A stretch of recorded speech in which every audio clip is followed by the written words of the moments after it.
KTV ప్రేక్షకులకు నమస్కారం. America అంటే అందరికీ అక్కడ జాబ్ చేయాలని, చదువుకోవాలని ఎంతోమంది ఆశలు ఉంటారు. ఇటీవల గత 2 సంవత్సరాలుగా చూస్తుంటే అక్కడ పరిణామాలన్నీ చూస్తుంటే విద్యార్థులకు, వారి తల్లిదండ్రులకు తీవ్ర ఆందోళన కలుగుతుంది. అక్కడ చదివిపిస్తే జాబులు వస్తాయా రావా అని అదొక ఆందోళన ఉన్నది. ప్రస్తుతం మనతో మాట్లాడడానికి క్వాడ్రంట్ CEO వంశీధర్ రెడ్డి గారు ఉన్నారు. వారిని అడిగి తెలుసుకోవచ్చు. సార్, ఇప్పుడు అమెరికాలో నమస్కారం. ప్రస్తుత పరిస్థితి ఎలా ఉంది? కొంచెం మార్కెట్ స్లో ఉందండి. మార్కెట్ కండిషన్ స్లోగా ఉంది.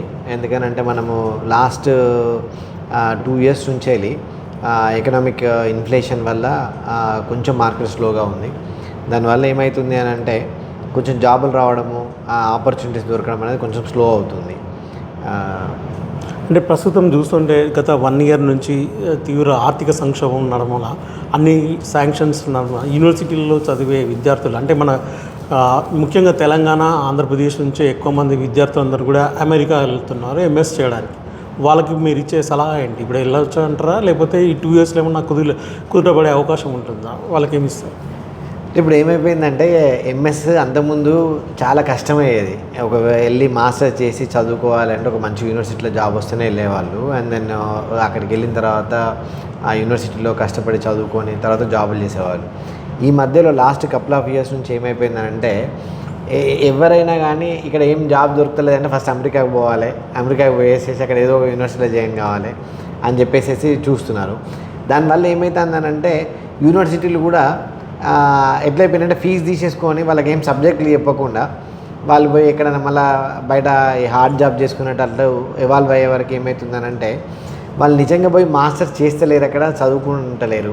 దానివల్ల ఏమవుతుందంటే అన్ఎంప్లాయ్మెంట్. అంటే ఇప్పుడు వాళ్ళు ఒక యూనివర్సిటీ నుంచి డిగ్రీ వచ్చి బయటికి రాగానే బయటికి వచ్చిన తర్వాత వాళ్ళకి జాబ్ కావాలంటే వాళ్ళని ఒక ఇంటర్వ్యూ చేసి అటెండ్ అయ్యే పరిస్థితి లేదు. ఎందుకంటే ఇప్పుడు వాళ్ళకి కనుక సబ్జెక్ట్ ఉండి మనం టెక్నికల్ స్కిల్స్ మంచిగా ఉంటే జాబ్ వస్తుంది. బట్ సబ్జెక్ట్ లేకుండా, టెక్నికల్ స్కిల్స్ లేకుండా మనం జస్ట్ మాస్టర్స్ కోసము అమెరికా పేరు కోసం వచ్చిన దగ్గర కష్టపడుతున్నారు. సో నాది ఒకటే సజెషన్ ఏంటంటే ఇంజనీరింగ్ చేసేటప్పటి నుంచే కష్టపడండి. ఎందుకంటే మార్కెట్ చేంజ్ అవుతుంది, టెక్నాలజీ చేంజ్ అవుతుంది, నెక్స్ట్ AI అని వస్తుంది. సో దాన్ని మనం అడాప్ట్ చేసుకుంటూ పోవాలి. అడాప్ట్ చేసుకుంటూ పోయి మనం అక్కడికి వచ్చే ముందు ఏంటంటే అరే కాంపిటీషన్ ఎక్కువ ఉన్నది కాబట్టి ఆ కాంపిటీషన్లో మనం సర్వైవ్ కావాలంటే ఒకటేమో ఎక్కువ కష్టపడాలి. సెకండ్ ఏంటంటే లెర్నింగ్ ఉండాలి, కొత్త టెక్నాలజీస్ లెర్నింగ్ చేసుకుని అడాప్షన్ ఉండాలి. అవన్నీ చేసుకుంటే ప్రాబ్లం ఏం లేదు. అమెరికాకి రావచ్చు, కానీ మీరు చిన్న యూనివర్సిటీలలో జాయిన్ అయ్యి అక్రిడిషన్ లేని యూనివర్సిటీలో జాయిన్ అయ్యి జస్ట్ ఏదో రావడం కోసం రాకండి. అదొకటే నేను చెప్పేది. ప్రధానంగా మనం చూస్తుంటే ఇంతకుముందు సిటీలోకే పరిమితమైనటువంటి అమెరికా ట్రెండ్ అనేది మారుమూల ప్రాంతంలో ఏ విలేజ్లో చూసినా కూడా ఇప్పుడు 10 మంది 15 మంది అమెరికా చదువుకుంటున్న పరిస్థితి కనిపిస్తుంది. చాలా వరకు కూడా 40 నుంచి 50 లక్షల వరకు లోన్లు తీసుకొని వీళ్ళందరూ కూడా వెళ్ళి చదువుతుంది. అట్లాంటి సాహసం చేసే వాళ్ళకు ఈ సంవత్సరం చేయమంటారా MS కోసం వాళ్ళని ప్రయత్నాలు చేయడానికి? అదే నేను ఏమంటున్నా అంటే ఎందుకు మంచిది, ఎందుకంటే మన ఊర్లలో నుంచి ప్రతి ఒక్కరు అమెరికా పోవడం అనేది మంచిది. మనకు ఊర్లు కూడా డెవలప్ అవుతాయి. కాకపోతే ఏంటంటే మీరన్న సెకండ్ పార్ట్ ఉన్నది చూసిన 40 నుంచి 50 లక్షలు లోన్ తీసుకొని చేస్తానన్నప్పుడు ఆ లోన్ తీసుకొని చేసేటప్పుడు ఏమవుతుంది అని అంటే నువ్వు వెళ్ళిన మంచి కాలేజీకి పోయి మంచిగా చదువుకొని కనుక కష్టపడి నీకు నేర్చుకుంటే ఏం కాదు, రావచ్చు. బట్ ఈ పీర్ ప్రెషర్ వల్ల నా ఫ్రెండ్స్ పోతాను నేను కూడా పోవాలి అని చెప్పేసి పేరెంట్స్ని ఇబ్బంది పెట్టి ఆ డబ్బులు తీసేసుకొని, ఎందుకంటే వీసాలు ఈజీగా వస్తున్నాయి. అంతకుముందు కంపేర్ చేసినప్పుడల్లా వీసాలు ఈజీగా వస్తున్నాయి. ఇప్పుడు ఆ వీసాలు ఈజీగా వచ్చినా కానీ మీరు వెళ్ళిన దానికి ఒక యూజ్ ఉండేటట్టు ఒక మంచి యూనివర్సిటీ సెలెక్ట్ చేసుకొని వెళ్తే వెళ్ళండి. ఒక యూనివర్సిటీ కనుక మంచిగా లేకుండా ఉండి మీకు క్లారిటీ లేకుండా ఉంటే బెటర్ వెయిట్ చేయడం. ఎందుకంటే కాంపిటీషన్ ఎక్కువ ఉన్నది. కాంపిటీషన్ వల్ల ఏమవుతుందనంటే ఆపర్చునిటీస్ తక్కువ ఉన్నాయి. నెంబర్ ఆఫ్ పీపుల్ అప్లై చేసి ఒక జాబ్ ఉంటే అంతకుముందు ఏంటంటే ఒక జాబ్ ఉంటే 4-5 అప్లై చేసేవాళ్ళు. ఇప్పుడు ఒక జాబ్ ఉంటే అదే 40-50 మంది అప్లై చేస్తున్నారు. సో ఆపర్చునిటీస్ అనేవి స్లిమ్ ఉన్నాయి వర్సెస్ నెంబర్ ఆఫ్ పీపుల్ ఉన్న వారికి. ఇప్పుడు చూస్తున్నాం, ఓ పక్క అమెరికా రెసిషన్ అలా ఉంటే భారతదేశంలో, ఇండియాలో కూడా సేమ్ పరిస్థితి. హైదరాబాద్లో కూడా చాలామంది సాఫ్ట్వేర్ ఉద్యోగాల కోసం యువత అంతా కూడా బారులు తీరుతూ ఉన్నారు. మీరు కూడా గతంలో చూసినారు, ఒక ఉద్యోగం నోటిఫికేషన్ ఇచ్చిందంటే వేల సంఖ్యలో వస్తున్నారు. సో వాళ్ళకు ఈ అవకాశాలు ఎలా ఉండబోతున్నాయి హైదరాబాద్లో? అమెరికా ఎఫెక్ట్ ఏమన్నా మన ఇండియా మీద ఉంటాయా? తర్వాత ఏమైనా రిక్రూట్మెంట్స్ ఉంటాయా కంపెనీస్? అంటే యాక్చువల్గా అమెరికా చేయబట్టి కొంచెం ఇండియాలో మంచిగానే ఉందండి. ఎందుకంటే ఇప్పుడు మేము చూస్తే ఎక్స్పీరియన్స్ ఉన్న వాళ్ళకి ఇండియాలో మార్కెట్ బాగానే ఉంది. మేము ఇప్పుడు ఒక 100 మందిని రిక్రూట్ చేసుకోవాలనుకుంటే మాకు జనాలు దొరకట్లేదు, అంటే ఎక్స్పీరియన్స్ ఉన్న వాళ్ళు దొరకట్లేదు మాకు. సో ఫ్రెషర్స్ దగ్గరికి వచ్చేటప్పటికి ఏమవుతుందంటే సిమిలర్ ప్రాబ్లం అవుతుంది. ఇప్పుడు మేము ఫ్రెషర్స్ని హైర్ చేసుకుంటామనంటే ఒక 100 మందిని హైర్ చేసుకుంటామంటే 1000 అప్లికేషన్లు వస్తున్నాయి. మీకు గుర్తుంటే అంతకుముందు మనం ఇక్కడ క్వార్టర్లోనే మేము డిసెంబర్లో వచ్చినప్పుడు జాబ్ మేళా చేసినాం.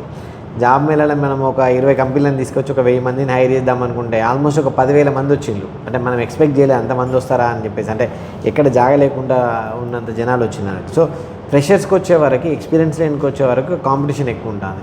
నీకు నిజంగా ఎక్స్పీరియన్స్ ఉండి టెక్నికల్ నాలెడ్జ్ ఉంటే నీకు జాబ్కు కష్టం ఏమి ఉండట్లేదు.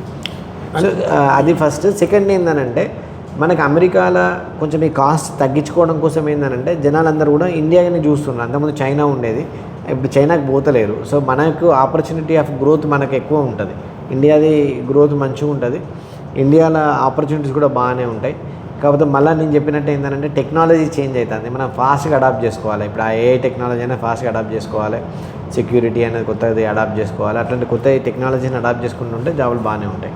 అంటే బేసిక్గా నేను ఇండియా వాళ్ళ కోసం అడుగుతున్నా, తెలంగాణ ఆంధ్రప్రదేశ్ వాళ్ళ చదువుకునే విద్యార్థుల కోసం ఇప్పుడు రాబోయే టెక్నాలజీస్ ఏంటి? ఇప్పుడు ఆర్టిఫిషియల్ ఇంటెలిజెన్స్తో చాలామందికి లే ఆఫ్ అవుతున్నాయి. సో మన ఇండియాలో ఏ కోర్సు నేర్చుకుంటే ఉపాధి అవకాశాలు ఇక్కడ యువతకు ఉంటాయి? బట్ ఇప్పుడు స్పెసిఫిక్గా మీరు అన్నట్టు ఆర్టిఫిషియల్ ఇంటెలిజెన్స్ ఎవరు చూసినా కానీ అందరు ఆర్టిఫిషియల్ ఇంటెలిజెన్స్ ఏ అంటున్నారు. ఇప్పుడు ఎందుకనంటే మనం చేసే పనిలా మనం ఒక 2 గంటలు పెట్టే పనిని ఆర్టిఫిషియల్ ఇంటెలిజెన్స్ వల్ల ఒక గంటలో చేయడం వీలవుతుంది. ఎందుకంటే అది ఆటోమేట్ చేస్తుంది. ఇప్పుడు మనం క్వశ్చన్ రాయాలన్నా, ఈమెయిల్ రాయాలన్నా, ఒక కోడ్ రాయాలన్నా దాన్ని అడిగితే మనం ఒక 5-4 గంటలు పనిచేస్తే అది 5-6 నిమిషాలు ఇస్తుంది కోడ్.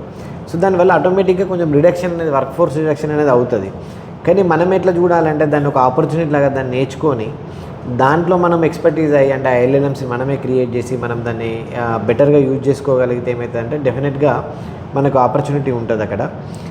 సో ఇప్పుడు మనకు టెక్నాలజీ పరంగా చూస్తే డెఫినెట్గా డేటా, క్లౌడ్, ఏఐ, సెక్యూరిటీ ఈ 4 ఏరియాలలో డిమాండ్ అనేది కంటిన్యూస్ గ్రోత్ అనేది ఉంటుంది. ఎందుకంటే నెంబర్ ఆఫ్ పీపుల్ పెరుగుతున్నారు, డేటా అనేది పెరుగుతున్నది, గ్రోత్ అనేది పెరుగుతున్నది.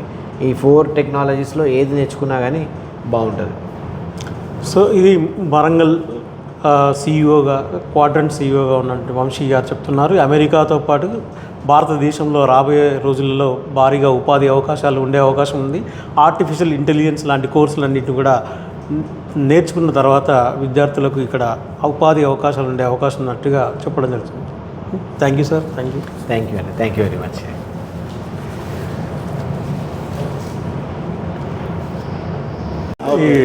ఇప్పుడు ఇక్కడ చేస్తలే, వరంగల్ అయ్యట్లే లేదు మీరు ఉండదు ఎక్కడ